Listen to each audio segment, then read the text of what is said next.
So the land that immediately surrounds the stream, or riparian margin, has a disproportionate influence on the conditions in stream, the health of the stream, than the rest of the stream's catchment.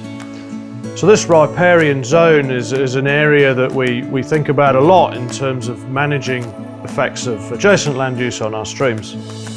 So there are two key purposes of a riparian buffer zone, and those are to slow down the flow of water coming off the land and allowing contaminants to drop out or be absorbed, but also to physically filter out those particulates. And so the choice of vegetation that we have in different areas for different purposes is quite important.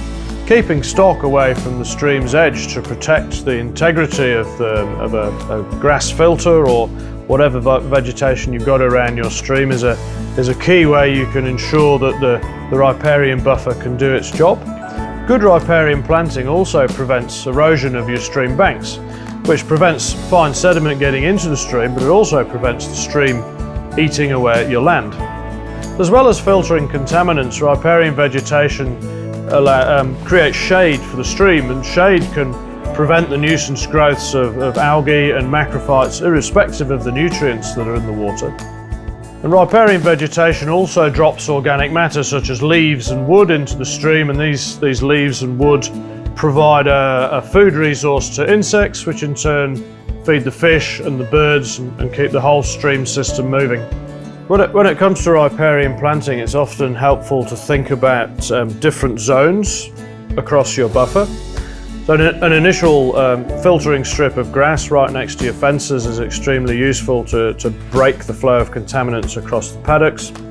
Close down to the water, you don't want too much large, bulky vegetation such as flax or woody material that might cause the stream to choke up during a flood. So you'd have your low-growing plants that are happy with wet feet down there, and then maybe your larger, more woody, taller vegetation, even trees, could be in that sort of central zone of the buffer.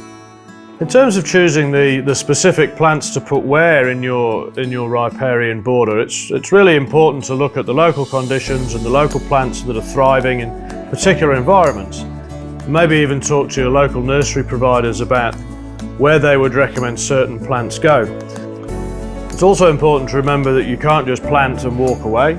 Typically about 3 years of weed suppression will be required in order to get most of your riparian planting established so that it doesn't become overwhelmed by the brambles.